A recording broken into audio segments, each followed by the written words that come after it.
तो हाँ जी, वापस एक नई वीडियो में आपका फिर से स्वागत करता हूँ। तो भाई साहब क्या है, आज की वीडियो बहुत ही अलग है और बहुत ही कमाल का है। अब तक मैंने पढ़ा रहा था फेस दिखाकर, है ना, और मैथ पढ़ा रहा था। इसमें सारा विषय पढ़ाऊंगा, 10th क्लास का ऑल सब्जेक्ट पढ़ाऊंगा मेरे भाई, है ना, सब्जेक्टिव हो या ऑब्जेक्टिव हो, हर एक चीज़ पढ़ाऊँगा। इसके लिए 10th क्लास के, है ना, बिहार बोर्ड के लिए जुड़ेंगे हमसे आप, है ना। तो अगला प्रश्न मेरे भाई, है ना, क्या है, सामाजिक विज्ञान का। सामाजिक विज्ञान का 30 महत्वपूर्ण प्रश्न है, 30 महत्वपूर्ण सोशल साइंस का। तो पहला प्रश्न मेरे साथी, पहला प्रश्न है कि बोल्शेविक क्रांति कब हुई थी। बोल्शेविक क्रांति कब हुई थी। बोल्शेविक क्रांति कब हुई थी? 1917 ईस्वी, नवंबर 1917 ईस्वी में। ज़्यादा टाइम नहीं लूँगा, है ना, नवंबर 1917 ईस्वी में। तो अगला प्रश्न क्या है मेरे भाई, हिंद चीन पहुँचने वाले प्रथम व्यापारी कौन थे। तो पहला, है ना, अंग्रेज थे, फ्रांसीसी थे, पुर्तगाली थे, डच थे। तो पहला इसका आंसर कौन हो जाएगा मेरे दोस्त? पुर्तगाली थे, पुर्तगाली थे। तो प्रश्न नंबर 3 है, प्रश्न नंबर 3 है कि असहयोग आंदोलन का प्रस्तावना कांग्रेस के किस अधिवेशन में, कांग्रेस के किस अधिवेशन में हुआ था। तो सितंबर 1920 कलकत्ता अधिवेशन, सितंबर 1920 कलकत्ता अधिवेशन, है ना। तो अगला प्रश्न मेरे साथी, अगला प्रश्न क्या है, अगला प्रश्न है कि राष्ट्रीय स्वयंसेवक संघ की स्थापना कब और किसने की, किसने की। तो किसने की मेरे दोस्त, है ना, किसने की। तो 4 का आंसर हो जाएगा 1925 ईस्वी में के बी हेडगेवार थे, है ना, ऑप्शन नंबर बी हो जाएगा।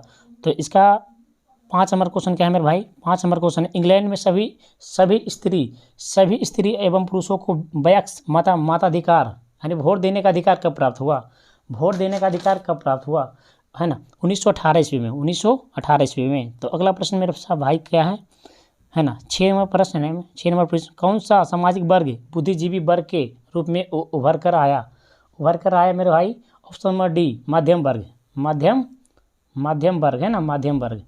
तो नेक्स्ट प्रश्न मेरे भाई, नेक्स्ट प्रश्न क्या है, नेक्स्ट प्रश्न है, तो इधर नेक्स्ट प्रश्न इधर है, यहाँ पे आइए, नेक्स्ट प्रश्न यहाँ पे है, क्या है नेक्स्ट प्रश्न कि प्राचीन काल में किस स्थल मार्ग से एशिया का व्यापार होता था, एशिया का व्यापार होता, प्राचीन काल में किस स्थल मार्ग से एशिया का व्यापार होता था, एशिया का व्यापार होता था। बी में रेशम मार्ग, रेशम मार्ग। इट इज़ वेरी इंपॉर्टेंट प्रश्न, है ना।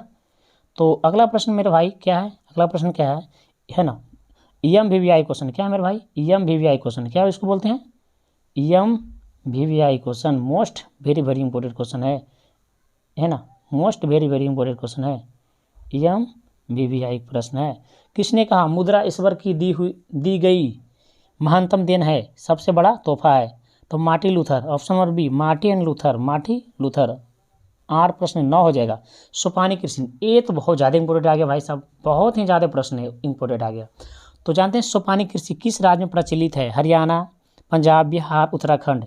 हमेशा रहेगा, है ना, सोपानी कृषि। ऑप्शन नंबर डी याद कर लीजिए, ऑप्शन नंबर डी याद कर लीजिए। ऑप्शन नंबर डी में हमेशा रहता है उत्तराखंड। क्या रहता है, उत्तराखंड रहता है, उत्तराखंड रहता है। तो आइए, है ना, 10 नंबर प्रश्न है, 10 नंबर प्रश्न क्या है मेरे दोस्त, है 10 नंबर प्रश्न है, प्राणियों के शरीर में कितना प्रतिशत जल की मात्रा निहित होता है ना। तो 55%, 60%, 65, 70। तो यह क्या है, 70%, है ना। तो 12 नंबर प्रश्न क्या है, 12 नंबर प्रश्न है, 12 नंबर प्रश्न मेरे भाई कि संघ सरकार का उदाहरण है भाई साहब, संघ सरकार का उदाहरण है, चीन है, अमेरिका है, ग्रेट ब्रिटेन है, इनमें से कोई नहीं है। तो अमेरिका है, क्या है भाई साहब, अमेरिका है। तो नेक्स्ट प्रश्न है, नेक्स्ट प्रश्न क्या है, ये भी बहुत ज़्यादा इंपॉर्टेंट क्वेश्चन है, ये भी बहुत ज़्यादा इंपॉर्टेंट प्रश्न है, बहुत ज़्यादा इंपॉर्टेंट प्रश्न है, बहुत ही ज़्यादा इंपॉर्टेंट प्रश्न है। तो अगला प्रश्न है कि ताड़ी विरोध आंदोलन निम्नलिखित में से किस प्रांत में शुरू हुआ था, यानी किस राज्य में शुरू हुआ था। तो बिहार है, बी में हरियाणा है, सी में आंध्र प्रदेश है और डी में तमिलनाडु है। तो क्या है, सी होगा, आंध्र प्रदेश होगा, है ना। तो अगला प्रश्न है मेरे भाई, अगला प्रश्न खोजना पड़ेगा, हाँ 13 आ गया ना, 12 तक मैंने करवा दिया था, 13 है। 13 क्या है मेरे भाई कि कोयले का सर्वोत्तम प्रकार कौन सा है। कोयला कितने प्रकार का होता है, 4 प्रकार का। कोयला कितने प्रकार का होता है, 4 प्रकार का, है ना। बिटुमिनस, फर्स्ट है बिटुमिनस, दूसरा क्या है भाई साहब, लिग्नाइट, तीसरा क्या है, पीट कोयला, चौथा क्या है, एंथ्रासाइड। इसमें सबसे घटिया कोयला कौन होता है, पीट कोयला।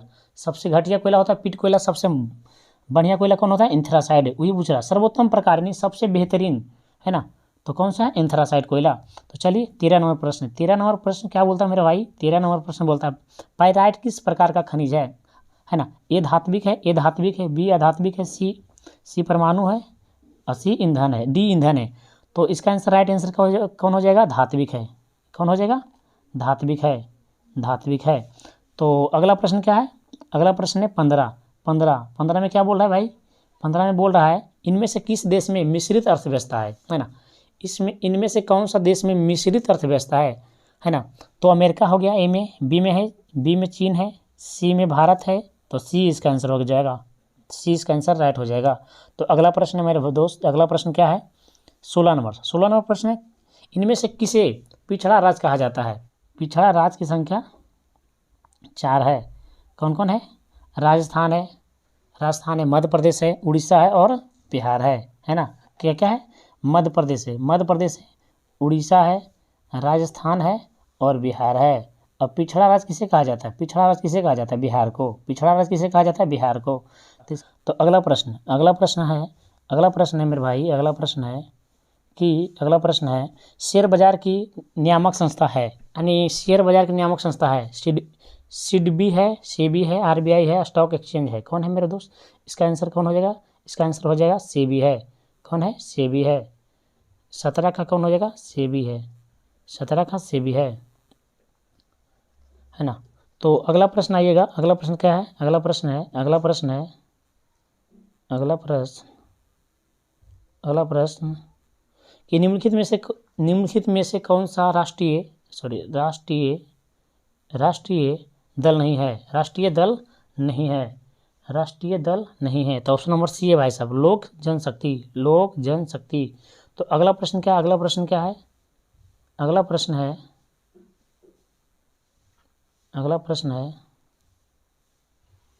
हाँ, अगला प्रश्न यहाँ आ गया। 18 तक हो गया था ना। तो हाँ 19 में आइए। तो अगला प्रश्न क्या है मेरे भाई कि भारत में उपभोक्ता संरक्षण अधिनियम की घोषणा कब हुई? भारत में उपभोक्ता संरक्षण अधिनियम की घोषणा कब हुई? ये 1986 ईस्वी में। तो अगला प्रश्न क्या है? वैश्वीकरण के कितने अंग होते हैं? बहुत ज़्यादा इंपोर्टेंट है मेरे भाई दोस्त। EMVVI इसको क्या बोल सकते हैं? EMVVI प्रश्न, वेरी मोस्ट इंपोर्टेंट प्रश्न है। वैश्वीकरण के मुख्य कितने अंग होते हैं? तो 4 होते हैं। कितने होते हैं मेरे दोस्त? 4 होते हैं। अब भी याद कीजिए, इसको तुरंत याद कीजिए ना, आप तुरंत याद कीजिए। अभी वैश्वीकरण के कितने अंग होते हैं? 4 होते हैं। वैश्वीकरण के कितने अंग होते हैं? 4 होते हैं। चलिए अगला प्रश्न क्या है मेरे दोस्त? 21 नंबर है कि भूकंप प्रभावित क्षेत्रों में जहाँ भूकंप आता है, भूकंप प्रभावित क्षेत्रों में भवनों की आकृति कैसी होनी चाहिए? अंडाकार होनी चाहिए, त्रिभुजाकार होनी चाहिए, है ना, कि चौकोर होना चाहिए, कि आयताकार होना चाहिए? तो इट इज राइट आंसर मेरे दोस्त, आयताकार होना चाहिए। क्या होना चाहिए? आयताकार होना चाहिए। तो 22 नंबर प्रश्न है भारत की वित्तीय राजधानी। अरे भाई साहब तो बहुत ज़्यादा रिपीटेड प्रश्न आ गया कि भारत की वित्तीय राजधानी किस शहर को कहा जाता है? ए में मुंबई, बी में दिल्ली। अभी फिलहाल में भारत की राजधानी नई दिल्ली भाई साहब, है ना, फिलहाल में। और सी में कर्नाटक है और डी में उड़ीसा है। इसका राइट आंसर हो जाएगा मुंबई। तो आएगा 23 नंबर प्रश्न। 23 नंबर प्रश्न क्या है? तो इनमें से कौन सा संस्थागत वित्त का साधन है? कौन हो सकता है? तो 23 नंबर प्रश्न देखिए, है ना। 23 नंबर प्रश्न क्या बोल रहा है? इनमें से कौन सी संस्थागत, है ना, वित्त का साधन है? व्यापारी है, रिश्तेदार है, क्या है? या व्यापारी है या रिश्तेदार है? व्यवसायिक बैंक है या महाजन है भाई साहब? इसमें तो हो ही नहीं सकता, तो होगा इसका आंसर कौन हो जाएगा? व्यवसायिक बैंक हो जाएगा। कौन हो जाएगा? व्यवसायिक बैंक। तो अगला प्रश्न आइए 24 नंबर में आइए। क्या बोल रहा है 24 नंबर में? 24 नंबर में बोल रहा है नदियों में बाढ़ आने का प्रमुख कारण क्या है? नदियों में बाढ़ आने का प्रमुख कारण क्या है? जल की अधिकता, सही बात है भाई साहब। वर्षा की अधिकता, अरे भाई साहब बात, अच्छा पहले वर्षा होगा तब ना जल अधिक होगा, है ना। नदी की तली को अवसाद का जमा होना, ये भी बात सही है। तो 4 में ऑप्शन क्या दिया? डी में उपर्युक्त सभी, यानी इसका आंसर कौन हो जाएगा? डी हो जाएगा, है ना, डी हो जाएगा। तो नेक्स्ट प्रश्न है मेरा दोस्त, नेक्स्ट प्रश्न है कि 25 नंबर आइए। नेक्स्ट प्रश्न 25 नंबर है ना। पश्चिम बंगाल की शोक किसे कहा जाता है ना। पश्चिम बंगाल का शोक किसे कहा जाता है? किस नदी को कहा जाता है? हुगली नदी को, दामोदर नदी को, तिस्वा नदी को, महानदी को? तो दामोदर नदी को, क्या भाई साहब? दामोदर नदी को। अब बिहार का शोक किसे कहा जाता है? बिहार का शोक बिहार का शो किसे कहा जाता है? कोसी नदी को। बिहार का शो कोसी नदी को कहा जाता है ना।